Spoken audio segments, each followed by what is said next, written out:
Hello and welcome back to another edition of Printing's Alive with me, your host, Warren Werbitt, also known as the Print Whisperer. Kind of funny because I don't whisper.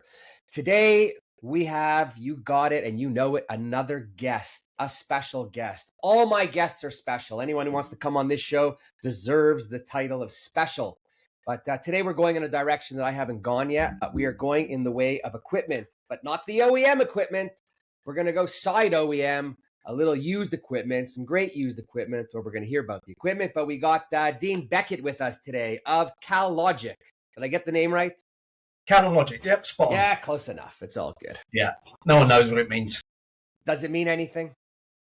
A bit of a play on a holiday destination that I like to go to with a bit of ChatGPT and something that's generic and can be applied to anything, really. So, yeah, CalLogic. It sounds good, though. CalLogic. Sounds smart.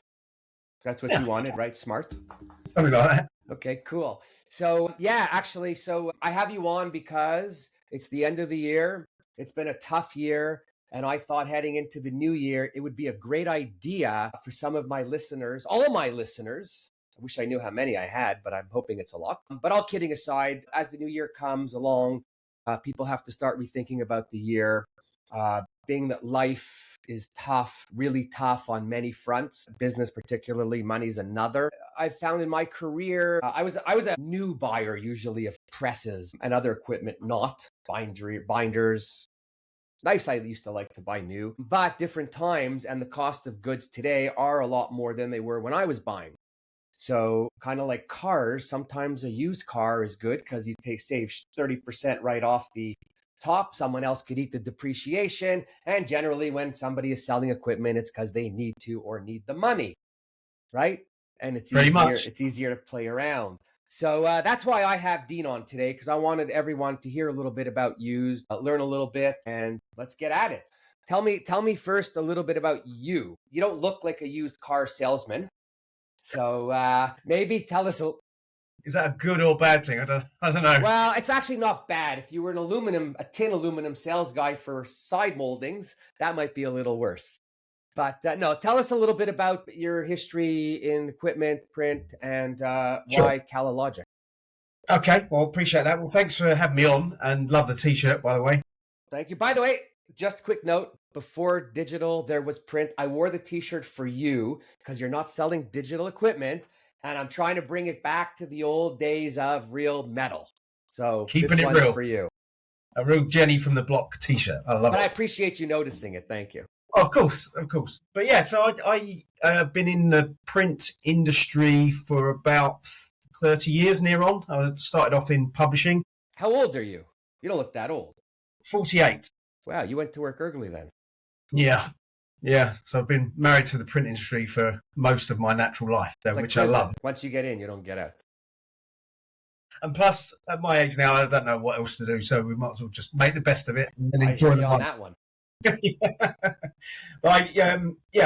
the print industry. I think you know my uncle Wayne Beckett. Who doesn't know Wayne Beckett? He's terrible to travel around with because everybody knows him, but as you well know. But yeah, we ran a small publishing company and advertising agency, and at the time there was a monthly magazine in the UK called British Printer, which closed. So after a couple of beers one night, we decided that we would try and fill the niche and launched our own monthly magazine called In Print. By the way, is that how Wayne decides everything over a few beer? Generally, yes. It is, yeah. That's what I thought. Yeah. That's what I thought. Well, when I say generally, 100%. Yeah, he's good at it. So we launched, it was April 98, I think we launched. It was a fabulous magazine, very glossy, wonderful content. And I was in charge of selling the adverts and generating some revenue. And by that point, I'd been in selling advertising for a good few years, and an opportunity came up where I could switch out of selling advertising and got into used equipment. Sounds like a good move. Yeah, I have to say, never looked back. Didn't know anything about printing machines. I don't really still. Or publishing, so you're just continuing. Or anything. I just had a beer and made a decision. But got into used equipment in 2001, and been doing it ever since. Up until recently, I was working at the same company where I was a sales director. And then in September, decided to set up my own outfit and just do things a bit differently. So, from an entrepreneur perspective, not even print related, what made you finally decide after so long to go and do your own? And timing of it is a little. Yeah, yeah. It'd been in my mind for a while, but I just wasn't at that place. I wasn't ready to make the leap. I'm very happy to say that there's a very amicable separation. Still get on great with everybody that I used to work with, and there's further opportunities to work together in the future. So it was all very. Yeah, it's quite a difficult situation, but there was just a few things over the years, and I thought, well, if I don't do it now, I probably never will. So I thought, well, I always tend to live by regretting something I've done than something I haven't. By the way, you wouldn't be the only person, I just might add. Just so Yeah. you're not alone. I have another t-shirt that says you're not alone.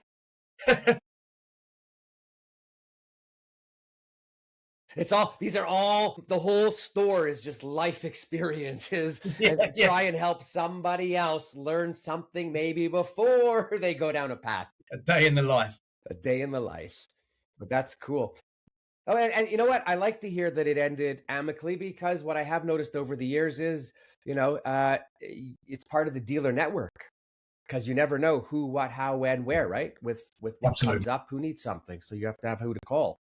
So Yeah. what does it entail when you leave a company and go out on your own and start your own? Like, did you get a place? Do you have a warehouse? No, and I think the key thing for my business and how we've set it up is I don't plan to be a stock holder. Now, traditionally, used machinery dealers will hold stock, and obviously that comes at huge expense, and it doesn't always open the doors that you think it might. So my actual role, and it says it on my website, we're not stockholders, but what we do is utilize our years of experience in the industry. We know who to deal with. We can find the right machines. We know where to source from.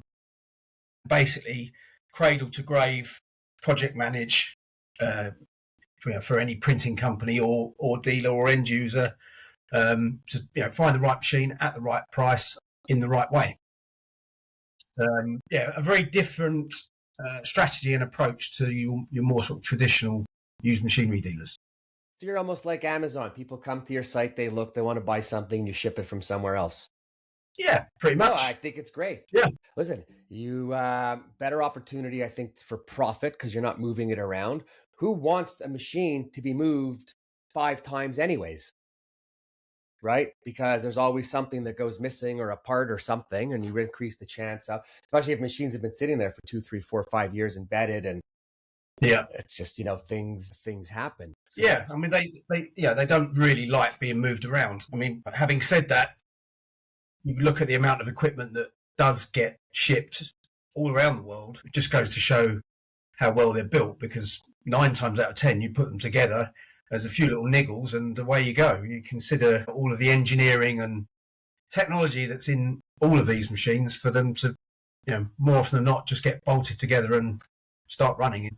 It's amazing. I've seen a lot of equipment come in and then go out, and big equipment too. I mean, I remember even when we bought our 142, we even made 145, but watching that come in 9 containers and then get set up on the pad, and then all the gears, and then the inking units, and the front and the back. And then when we sold it, watching them dismantle it, that in itself was, I did a video of the install. I should have done a video of the uninstall, right? Yeah. But watching them do that and then get it crated, and then it was shipped from Montreal to Spain. Right. That's a far way. And the people had it up and running and no problem. So I think, I'm jumping around, but one of the more important things is you have to have a good team. Yeah. To do the crating, and then on the other side, it's generally a different team. So uncrating, right? So certified people. Yeah. I mean, that's the key thing. Buying and selling it is one thing, but if any of those stages go wrong, then the whole thing collapses. So it's critical to make sure that the machines are handled correctly, prepared correctly, loaded correctly. I mean, this sounds pretty obvious, but I've seen it time and time again go wrong. And anything could happen. They're putting something in the crate, something bends. Not on Yeah, purpose, just, and then after on the other side, you've got to deal with it. yeah. So a lot of Well, parts. I've seen. Well, anyone who's been to a container yard will see how they handle these things. They throw them around like Lego. So if what you've put inside the container isn't properly secured and tethered, then God knows what can happen to it. Anything can happen. Yeah, So yeah. bad. Cool. Okay, so question. Used equipment reality check. This is where I want the listeners to hear. I'm going to just bang off 4 quick questions and then you could answer them however you want to answer them. But so why do printers really buy used equipment? What's the... Well, okay, we'll go one at a time. Go ahead. Why do printers buy used equipment? You drive. It's your show. No. I want to make it easy for you. One question at a time. I know you can't think of 4, so let's go with 1. Why do printers? Well, I think the key thing is in terms of technology, and I sort of referred to it earlier, how well these machines are built. They go on forever, and if they've been looked after, it's a bit like buying let's say a 5 or 7 year old BMW that's been taken care of. It will go on forever. So there's no real compromise in terms of technology, because subject to how old you go, they're all pretty much got the same level of specification, give or take a few modifications. So technology is as accessible with older machines as it is with new. The availability is a lot less, because even though the main factories are speeding up their process, there's always going to be a 5 to 6 month lead time between ordering a new machine and it being delivered. And they save a fortune. If they're buying a 5-year-old machine, it will do as much as a new one, arguably, and be a third of the cost. For sure. Yeah, you know what? I think, so when you're buying a press, listen, let's talk in cars, because I don't want to offend any of the OEMs. Yeah, fair enough. The same shit, right? I go in to buy a car, and I say to the guy, don't show me the S model. He shows me the S model. I know I'm screwed, because I ain't buying the R model anymore. Yeah. Once I've seen it, right? So yeah, it's all the options and whatnot. But for me, as a printer, you're buying a press, if you could put aside the glamour of all the bells and whistles, you really need to, I think, first look at the work that you do. You don't necessarily need automatic make-readies. You don't necessarily need make-readies in 2 minutes. You for sure don't need 18,000 sheets an hour on average to run, right? What's the average that printers are running? 6, 7, 8,000 sheets? The number one question is, who runs your press room? I always said my plant manager. Then I was told, no, it's the pressman, because they control the speed of the press. Yeah, right? yeah. So there's all different reasons when you're a printer, I think, to buying any equipment. I'm just talking about presses now, but you really, really, really have to take a deep dive, if you're listening, into what you do and determine what your needs are. Because if you buy for what your needs are, if you're listening, and I keep saying that because you should be listening, if you're buying for what your needs are, you will do well. If you get caught up in you need new, you need to be running X amount an hour, they do so many plate changes in an hour. I mean, as good as the machine is, if your people aren't great, you're never going to hit the numbers they're telling you anyway. Oh, absolutely. Yeah, absolutely. Right. And you also got to have the work for it as well. So you can buy this 18,000 sheets an hour, but people don't realize how much that needs to be fed to keep it running. Oh, it's a non-stop. Right. I mean, you have to look at what your average run is. So if you're listening, your average run is 3,000 sheets an hour. The OEMs will tell you why and show you an ROI why your make ready should be quicker, because you have to do more. Again, if you don't have a ton of work, if you're not running multiple shifts, you don't need all of that efficiency, right? Even though we want efficiency. Of course. Yeah. Right? Oh, this is a good one. What are the biggest misconceptions about used presses equipment? That is a good question. Biggest misconception.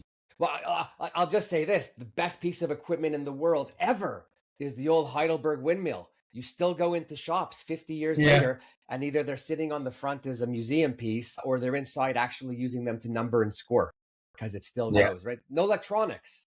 Makes it easier. Well, and you see them everywhere, right? And they're great. They're great to see. Yeah.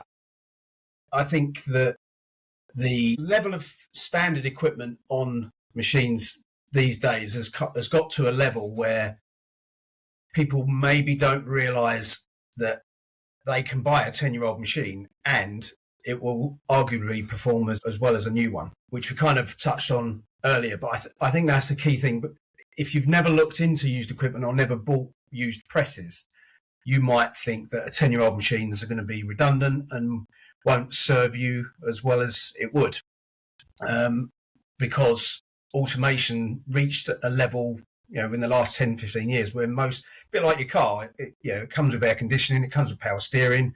It's not that long ago where they were optional extras, whereas roll up your windows, all the rest of it. I think that is something that gets overlooked quite a lot. And if people appreciated that, it would open their possibilities for sourcing the right machine a lot more, because these machines actually do more than they probably think. Yeah. Oh my God. Listen, I remember the first 40-inch that I bought new was a Mitsubishi 3F. Yeah. I think 3F. It was Yeah. a 2846 color. It ran for 22 years before it moved out. And not a problem. I mean, listen, because when I bought it, it was $2.15 million, and I never spent any money like that before, probably never will again on anything. That's a big purchase for anybody to buy. Oh, yeah. I thought of it more like not even my Ferrari, more like my Bugatti. So every Friday was maintenance, oil change, do everything right. 20 years later, we changed all the chain delivery once. And that was about $70,000, if I remember correctly. Other than that, by doing maintenance all the time, we were still getting our top line screen, no distortion. Everything was running on whatever substrate, paper, or board. That's how I know that age doesn't matter. Yeah. It's all about how you take care of it.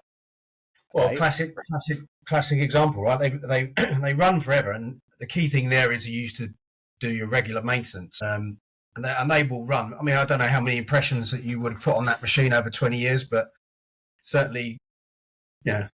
Well, there was tens of millions, but we were doing a lot of short run. Right. So it's like, driving your car in the city versus driving your car on the highway. Yeah. So stop, go, stop, go, stop, go. But honest to God, we were amazed. Even when we brought in the KBA, or Coing Ballard today, you can't say KBA anymore. But for $5 million, I could still say KBA. Yeah. And when we brought that in, I mean, that machine was a beast. That thing was unbelievable. And still, if we had to run two jobs at the same time, it was pretty cool. So I just say to people, and I was a bit of a new equipment snob guy at the end, like in the beginning. At the end, I was like, as long as the machine works, because nobody sees it, right? Because there's a thrill about buying something new. What's a good deal versus a bad deal for a printer when he's buying something? Like, what he thinks is good, and, what should he be looking at? A good deal would be one to do with me, of course. So, By the way, I would agree, because thank you. Got to start I need somewhere.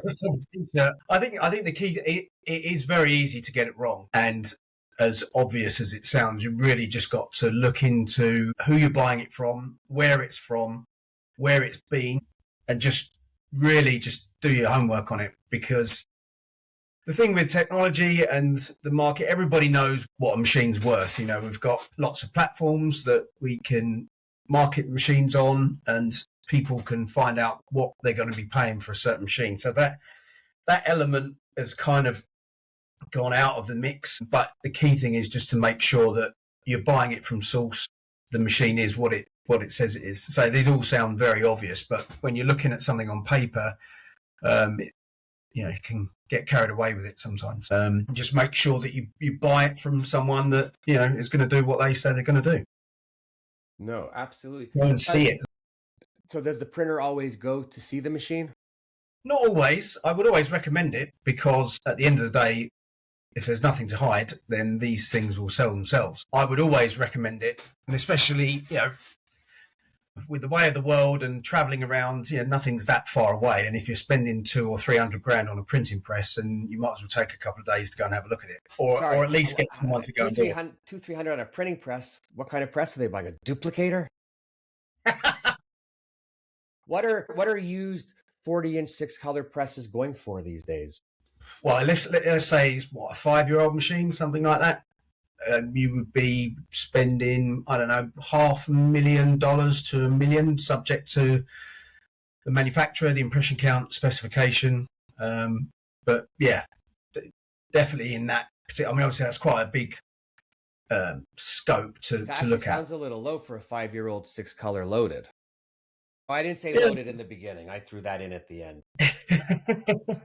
Well, obviously it'd be fully loaded if you was buying it. Right. Okay, so you have to do your homework.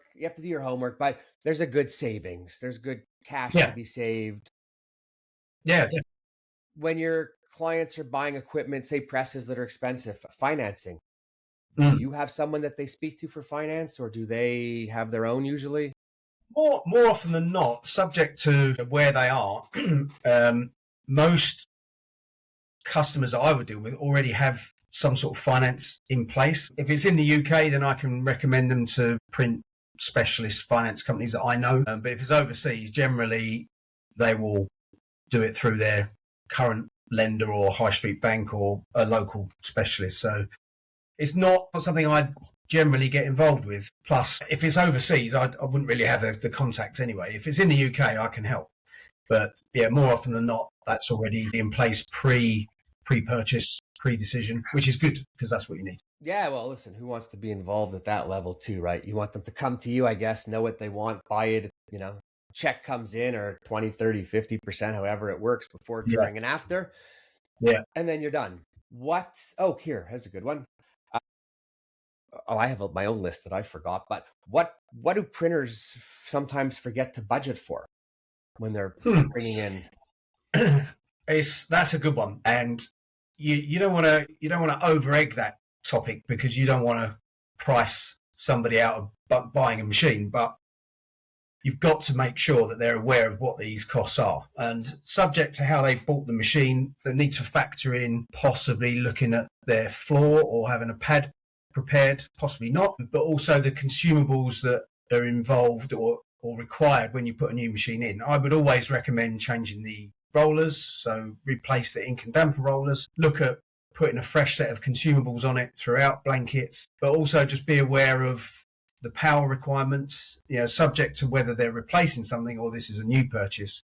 These are all things that sometimes get missed and can be quite an expensive surprise when the machine goes in. I'm smiling because I remember back then I was smiling after, but not when I thought about it. When they brought in the 142 and we built a pad for it and it was awesome, and 9 containers, I was saying, and it came in, they're moving around, and then they put all the gears down first. And if anybody wants, go on my YouTube channel, I have probably one of the first installation videos done of a big press, because back then everyone buying KBAs were all specialists, right? So they didn't want to show anybody anything. I was a nobody, just a commercial printer buying a big press. That's a whole other conversation. But so they're in there, and I was in there all day, every day as they're doing the install, because it was all pretty cool. And then they put all the gears down, and then they go to lift one of the inking units up, and I'm looking and I'm watching, and I'm like, wait, stop. What's the problem? I never measured the height of the ceiling of the machine on the pad. Okay. Yeah. Luckily, I had 2 feet to spare from where the last beam of metal was in at the top. But that was a very, very close call. Moment. Yeah, no, and you know what? I'm dealing with KBA, Koning Bauer. They're awesome. So and they do this all over the world, but every now and again, somebody has a slip up. The other thing is, I had to look into HVAC for air conditioning and humidity control. Right. Yeah. Right. That was an expensive one after. Yeah. The fact. Well, that's all of those things. Are you extracting it? All of those factors, and especially if you're going into whether it's a bigger machine to what you've had previously or a different manufacturer. These are all critical things that you need to look at. So I would always advise someone ahead of time to consider have they got enough power in the building? Is the floor going to be right? Make sure you pre-order some rollers so that can all be done when the machine's installed. All of those key things, because it's potential disasters like you almost had that can really upset the whole project. Oh my God. Could you imagine having to raise the roof? Somebody would have killed me. A lot of people would have killed me, right? I might You'd have be killed wearing a myself. different I might have t-shirt. killed myself. You probably would have. But so when are you most of your customers that are buying, and we're just talking presses now, but presses, do they have them before, or are they coming to you as a first time buyer of a half size or 40-inch press? Yeah, more often than not, they'll be replacing something or upgrading. It's very rare these days to deal with a new startup. Not to say that I wouldn't, of course, but going by, Well, it might not be a new startup. It might be that the company's been around, but they've only had a half size press, and now they're taking the plunge into a larger press. Yeah. Yeah, that's generally the case. Whether they're going up a sheet size format, or quite often you'll see that there's a 4 or 5 color coming out, but most people want to have a coating unit to tick all the boxes, and invariably with LEUV, so that they can really tackle any type of work on it. Or basically looking for a younger machine which will have greater technology or running speeds, and they'll take 2 machines out and replace it with 1. That's happening quite a lot. Certainly in terms of new machine sales as well. You'll more often than not see 2 or 3 old machines coming out and being replaced by 1. Yeah. Oh, for sure. Well, listen, again, automation, speed, right? The way the files come from pre-press, the inking settings, everything. I mean, as we go, and now I throw in a little AI, everything's kind of done. So it makes it easier. Listen, I don't think shops are running 24 hours a day the way they used to, right? No. You're getting, first of all, labor's a problem, midnight shift's a problem, but a lot of these machines are doubling up on what they're capable of doing. So you're getting more done in the day. Absolutely. Right. So it makes it a little easier. Tell me about buying stitchers, perfect binders, folding equipment. Any big issues in that, or let me rephrase it. Would it be safe to say that you are only buying the best of used equipment from people that use it and manage it? Me personally, or for your customers, you're not buying. You're buying the best stuff you could find on the market, right? Absolutely. There's guys that are auctioning off and selling stuff that's a lot of crap, also. Yeah. No, I would always look at it from a buy cheap, buy twice situation. And if a machine's been poorly maintained, you're going to be chasing your tail to just try and get anything out of it, and it would just be a headache. And so I would certainly, I would look to source the best I can find for any of my customers, whether it's because I work with a dealer-to-dealer network as well as selling to end users, and just try and avoid the cheap stuff because it's cheap for a reason, and you'll just be inheriting somebody else's problems and trying to push forward with something that's never going to cut the mustard, as it were. I just had a thought. Sorry. So you're a printer. You want to get a new machine, and you want to buy a new one for whatever your reasons, and that's cool. Does the printer call you to buy the machine and try to sell it, or do they go to the dealer to do it because it's maybe a little easier? When you say the dealer, do you mean the manufacturer? Yeah, so I'm buying a new Koning Bauer machine. I have one. I don't need it. Am I asking them for a trade-in price, or am I better off calling you? Because you don't have any competition, so I could only call you. No, absolutely. Right? Am I calling you, and am I going to get a better deal with you selling it to another printer versus the OEM? Of course, I'm gonna champion that and say that I'll return them more than they would if they were trading in. But then you've got to be realistic. It depends on what machine they're looking at, whether the manufacturer has a cancelled order, and they might be slightly more motivated to sell the machine. So they might, whatever trade-in value you get is affected by the front end of the deal. So, if I'm valuing a machine at $500,000 and the main agent's offering 700, well, the 200 grand difference is going to be on the front end of the deal. So, I'll only talk about hard cash, hard figures, rather than sliding a scale on a new machine deal. But I would have more access to sales potential of that particular machine. If Koenig & Bauer are taking a KBA back in, then they have a certain audience through their customer channels, but I can arguably sell it to anyone, anywhere. So I think if I was buying it for stock, then I would be in a position to probably offer more for it. But similarly, what I might do is take it on as an agent and basically sell it on the customer's behalf.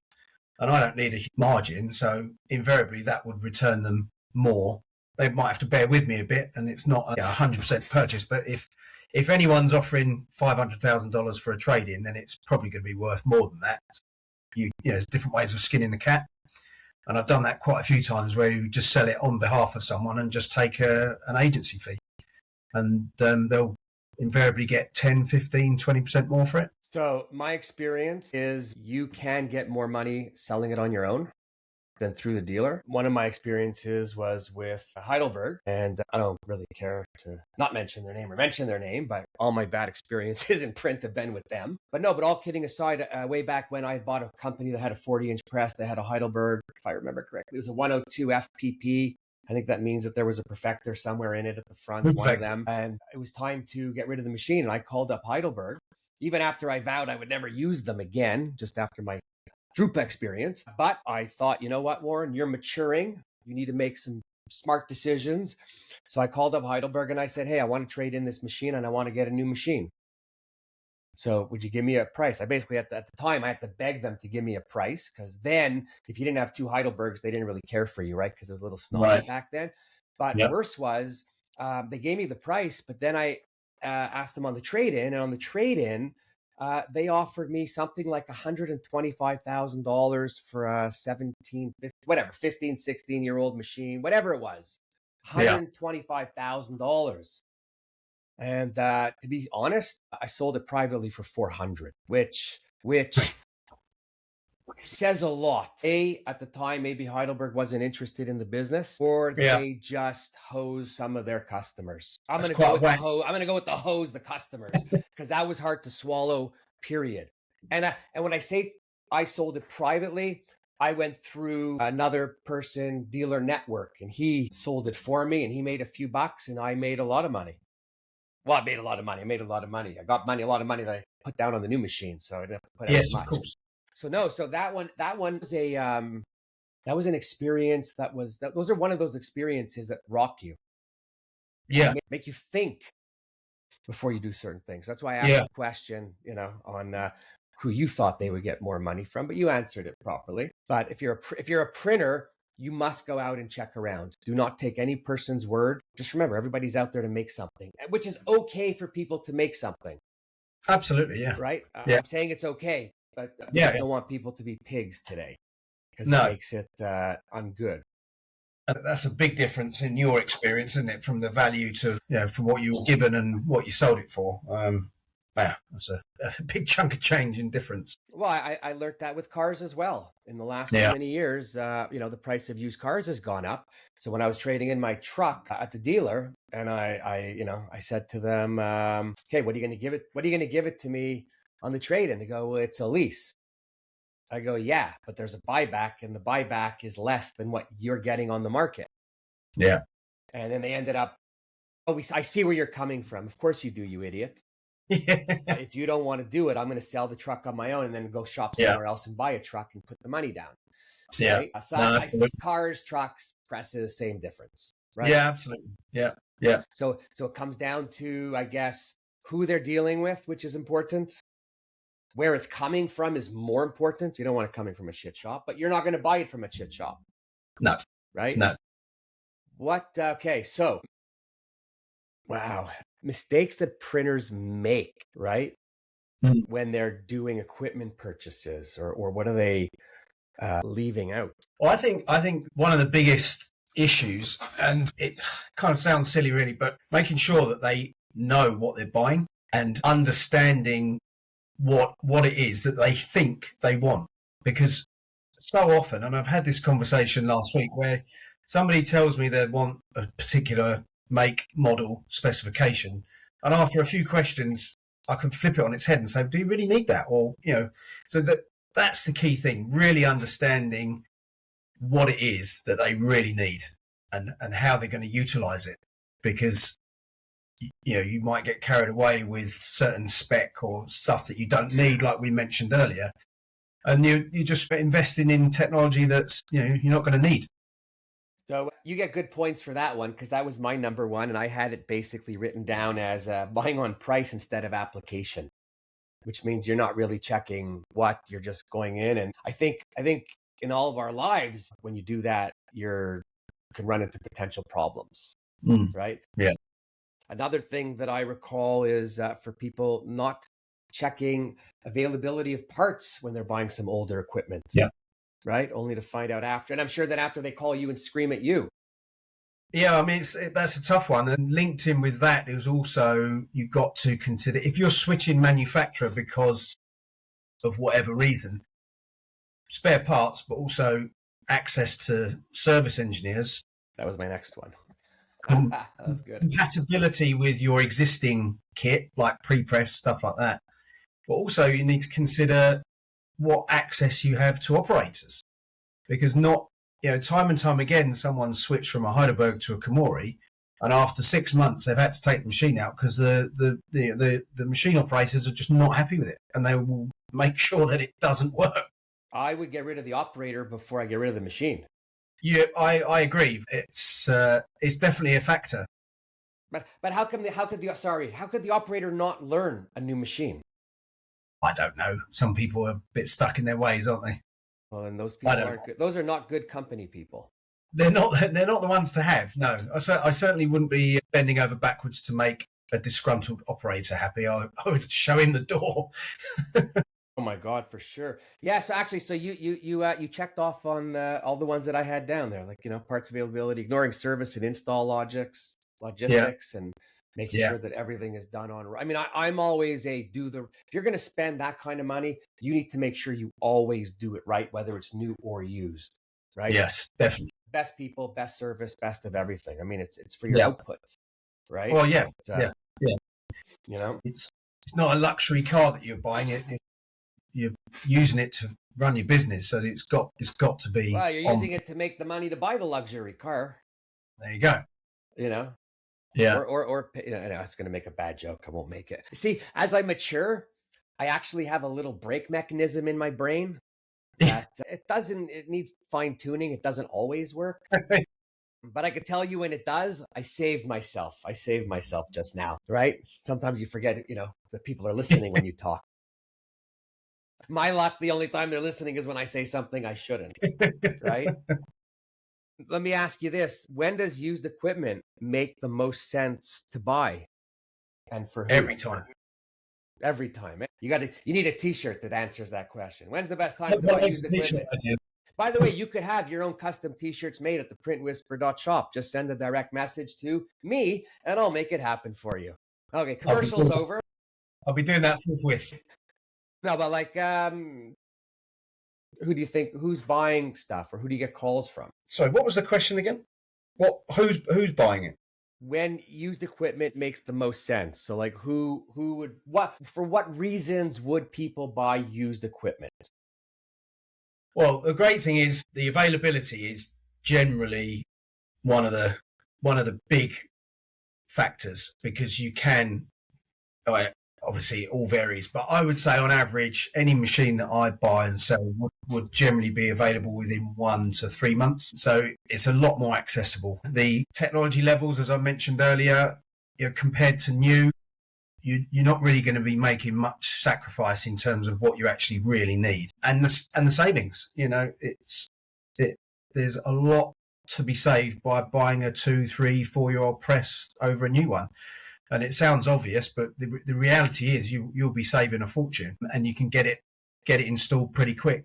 You do all the due diligence and check the condition of it and get it inspected, do a print test, always do all of this kind of stuff. But there are so many benefits to buying a used machine. And if you buy the right one and you do it the right way, then there's no reason why you don't put it in and it will be running like a train from day one. What kind of, no, that's not, who buys who? Okay, now that's not working in my head, right? Sometimes the questions they're there, but they don't come out of my head like in the right way. But so potential customers might be buying used equipment for different reasons, right? Like what would those reasons be that you've seen? Maybe it's a startup. Maybe it's someone who wants to venture into a new niche market and, wants to buy something smaller to try on. Yeah. More often than not, it would be for those reasons, changing format or changing their output. So if they're looking for a machine, particularly with a dedicated coating unit or perfecting device or going from B2 to B1, that's generally the reasons. Their existing machine might have, you know, done its last bit of work and they need to progress to get newer technology. It's still very much the case where people are still running 20-year-old presses and need that leg up in terms of technology and standard features. So that's quite a common one where they actually physically need to upgrade because their current machine is just not up to spec anymore. They're still adjusting color on the console, Yeah. We're on the press turning dials. Yeah, exactly. So there comes a point where you think, well, we need to make the leap. And it's good to see people doing it because they actually realize it ahead of time and not realize it when it's too late. And they're, going backwards. Have you seen any print startups lately that have come to you for a new piece of equipment? Not recently, no. Not recently. Okay, good. Because anybody starting up in print, you got to ask them, what are they thinking? Yeah, I mean, yeah, you would. You'd say, why? Look at this. This is what you're going to end up like. Yeah.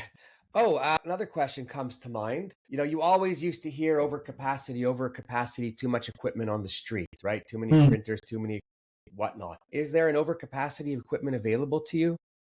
No, quite the opposite. So days have changed.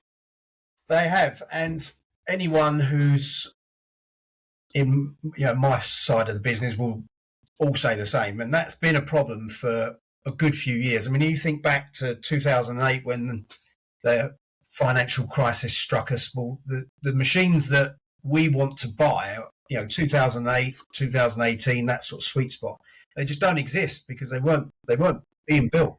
And the print industry has reduced anyway. That coupled with the fact that the machines just aren't out there. So my biggest challenge on a daily basis is finding the right equipment, and that just seems to be getting harder and harder every week. Interesting. There's still quite a population of used machinery dealers, certainly in Europe. And when you consider the size of the pond and how much that's reducing and how little equipment is available, there's still a healthy amount of competition out there. So that just makes it even more of a challenge. But that's all of our biggest challenge at the moment. Trying to find the equipment is definitely and not less printers out there. Less printers, yeah. Right. And I guess also, if I'm talking presses, it's 10 years now that people have been talking about using the press and getting rid of a new one, getting rid of two. Yeah. So absolutely. Then there, a lot of companies that had two have one. Yes. Yeah. So, and that is, anyone buying a new machine these days, you invariably would see that their one new machine that's going in is going to replace two or three even. So once they've all gone, then, the supply is reduced day on day. What about bindery equipment, folders and stitchers? Is overabundance of those or limited on those two? Well, I don't deal too much with that side of the market, but I think they're in a similar situation in terms of access to the right high quality equipment. I don't think there's a surplus of any sector of the market. I think it's the same position across the board. Which and they too with technology, right? All yeah. the setups used to be manual or semi-manual, and now they're all just pre. Yeah. What do you call it? Preset. Hard to get some words out sometimes, but yeah, no, it's a definitely it's changing all around this industry, right? Yeah. Yeah. As it goes. I mean, you look at what is output compared to look at book publishing and stuff like that. A lot of that's gone, and it boils down to a lot of packaging and stuff like that. So that's really where my focus is these days. Is I'm led by the market, so it's just pretty much what's left. There's not a lot of book printing or commercial printing. It's still out there, thank goodness, and it's still very much alive. But the reality is, it's a reducing market. Yeah, no, for sure. And do you ship by UK only? No, all over. So, just bought a machine in Germany, which is going to the States. bought a machine that's in Colombia, that's going to China. Traditionally, a lot of my business has been in the Far East because that's still a big export market. But even that's changing.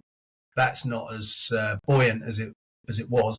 And again, just a real struggle to find the machines that they want. So the world is very small, and when you consider that to ship one of these machines around can cost, I don't know, $10,000-$20,000, you can afford to buy it from anywhere and ship it anywhere because the relative cost. Shipping's cheap. The crating costs more. Yeah. Right. Yeah. Quite. What's the India market? Because I remember there was a few years where anything sold that was old was just going to India. There's still a lot of demand from India, but from a technology perspective, the general requirement is far greater. They need the higher spec machines. And you're right, there was a time where all the old stuff would go to India and they would utilize it. But certainly in recent years, their appetite has changed somewhat. Well, listen, everybody's learning, right? China was the same thing too. They used to have whatever, and now China, over the last so many years, they're buying top of the line machines from Coing Bauer, from Komori, from Heidelberg. I don't like to say their names so loud, only because they don't get paid to promote them. No, but they're you could see that they're up. I mean, I remember when I was in China and they had all this like state of the art machinery for shrinking and good books coming off the line, and yet they still had people standing there with the shrink wrap machine just one at a time. Yeah, because they have to employ people. Yeah. So it's a different thing. Cool. Okay, so I have here. Oh my God, time flies. Okay, a couple quick questions. Right, it's from the rapid fire segment of my show, which I've never had before. So you're the first. Hey, we're going into a new year. I'm trying to set myself up to be a little different, right? Let's do it. It might be the last time I have rapid fire questions. It'll all depend on how well you do and how you lead the charge for your team. So give me one question that a buyer must ask. Too long. Got to be quicker. Well, there's so many questions, but I would say impression rapid count. Fire. Who's selling? Who's selling it? Who's selling it? Okay, that's a good question. One red flag printers should never ignore. Poor maintenance or signs of. Really got to look at the machine and make sure that it's been taken care of. Okay. On that note, do people generally have logbooks from maintenance and stuff? No. I have this conversation all the time. No. What do you mean no? Okay, stop. This is a timeout. No, seriously, yeah. Printers don't have records of all the stuff they do? I would say 1 in 30 machines that I would sell would have some kind of maintenance log. It's madness. Whoa. So I'm going to say right now, first thought that comes to my mind, if you're a printer and you're listening to me, you should be setting up a file in your Chat GPT, which you pay for, call it the name of your machine, and every time there's a problem, you write it up, you put it in, you scan it, and you do whatever has to get it in. Every time you have a service contract from your service guy, put it in. It will always be there. There will always be a record. Another thing is if you have issues when you're working a job, use chat. Put in the job, put in the docket number, write in the situation, write in what you did to fix it. This way you have all this information for whoever's going to buy your press, but until you sell it, it's for all the people working on the press knowing what you're doing. I am in complete awe. I know I spent $5 million and I could have told you every single thing every day that was done on that machine if something had to be done. Mm. It makes, I mean, you imagine buying a car with no service record. No. Well, it's the car and the motorcycle that got me thinking of the press, because on the motorcycle, I spent $7,000 for a Ninja a few years ago. And on the cars, any car, spending a lot more money, because they're ridiculous. And I've always had that mindset of oil change every 4 months. I go to the dentist for a cleaning every 4 months, not twice a year like they recommend. Less flossing is needed if you do that. But you always have to do maintenance. Maintenance, you know it. Your skateboard, your roller skates, right? Your anything you play with, your hobby, my fishing gear. If I do maintenance, it lasts longer. It does. Yeah. 1 million, 2 million, 3 million. I want to scream and strangle someone. 1, 2, 3, 4 million, and you're not taking care of it. More importantly, you're letting your people who are running it not take care of it. I used to make them with a rag, wipe the ink stains off.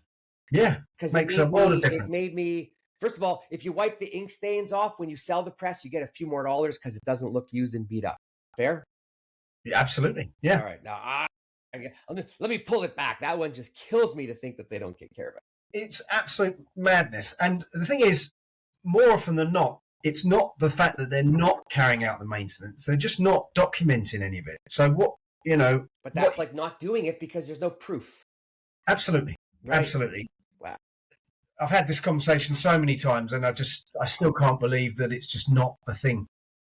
Why wouldn't you? If you're lubricating the grippers or changing the blankets or whatever it is, just document it so that it shows that you cared about the machine. No brainer. Yeah, you have to. Listen, if you own a Bugatti and it sits in your showroom, every 4 years, every 2 years, you got to change the oil 25 grand. You got to change the brakes. You got to change 4 years the windshield. Like you're in for a few $100,000 just to own it if you don't drive it.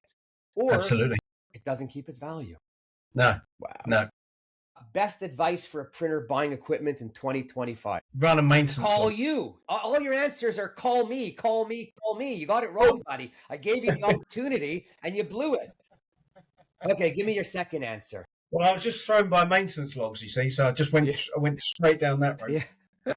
I would. I said in 25. I meant in 26. Yeah, that's all right. I know it's nearly home time for you, isn't it? Yeah. You're getting tired. Like I mentioned earlier, make sure you understand what you need before you go and look for something. Really understand the application. Make sure what you think you want is what you need, and invest as much as you can into that. And don't cut corners, because if you buy cheap, you'll buy twice. Listen, certain things could be said, that you get what you pay for. Yeah. You can, you can get good deals on a lot of stuff, but equipment, parts, stuff like that, you get what you pay for. So absolutely. I agree with that one. So, wow. Okay, so as we're wrapping up here, I'm in awe that people don't track all that shit. Like, how stupid do you have to be? And it's going to affect your value after if you can track everything. Time and time again, I've been stood in front of a machine which looks amazing, and the customer says, "Do you have a maintenance log?" And I go, "Well, I know what the answer is because it's always the same." And just don't. It doesn't make any sense. No, but even if we used to do maintenance every Monday. So I'm just saying we would have a sheet for the Monday maintenance. Keep that in a folder. That's what we need. Just so you tell people, here's the checklist. We did this every Monday. And they know they hear every Monday, they see a stack of papers, they're good. Better, not good, they're better. Yeah. Wow. Okay. Yeah. Wow. So if you're a printer, listen carefully. If you're a printer, I'm staring you right in the camera, and you buy equipment, take care of it. I don't care if it's a tabletop folder. Okay, make sure you clean the rubber rollers so they just don't get lined up with all that dust all the time so the paper slips. Okay, if it's a bigger folder, do the same thing, but make sure everything's good. Make sure it's clean. Make sure your people are working with clean hands. Make sure they're wiping it down. Remember, aesthetically, how it looks is the start of your negotiation. Absolutely. Yeah, absolutely. I'm actually getting off here frustrated and angry. That's not supposed to happen. I hate when I hear that printers don't do things right, because I am going to stick up for them and defend them and just do everything I can. So printers, don't disappoint me. Take care of it. Take care of it. Wow. Do it. Any final words you want to say to the people that are listening? Well, it's a difficult time out there, but print is still very much alive. And I know this is your message, but even reflecting back to Drupa this year, it was really exciting. And I have every faith and confidence in the industry. Things are changing, things are difficult, but it's still out there and it's still happening. So, stay strong, people, and buy used printing machines. And call Dean. If you call Dean and you mention the Print Whisper, he'll do something nicer for you. Yeah. But get you a t-shirt. Call me first before you call him so that I could follow up and make sure he actually does it. Yeah. Right? I know who I'm dealing with. Someone's got it. But all kidding aside, I appreciate you coming on today. Thank you for having me. The used equipment is a good topic for a lot of people, especially when business is a little tight and you want to watch yourself. Even if you got to do it for a few years and then you want to change it up later, make the right move, because the right moves you make will keep you in business longer.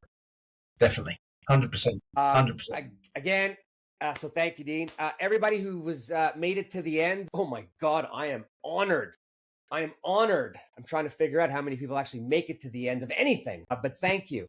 If you want to be on the show, let me know. If you know someone who should be on the show, if you've got something to say, if you want me to say it because you don't want to say it out loud, just reach out to me. Otherwise, be good, keep printing, don't stop, and we'll see you back here soon. Thanks, Dean. Cheers, Warren. Thank you, mate. Pleasure. All the best.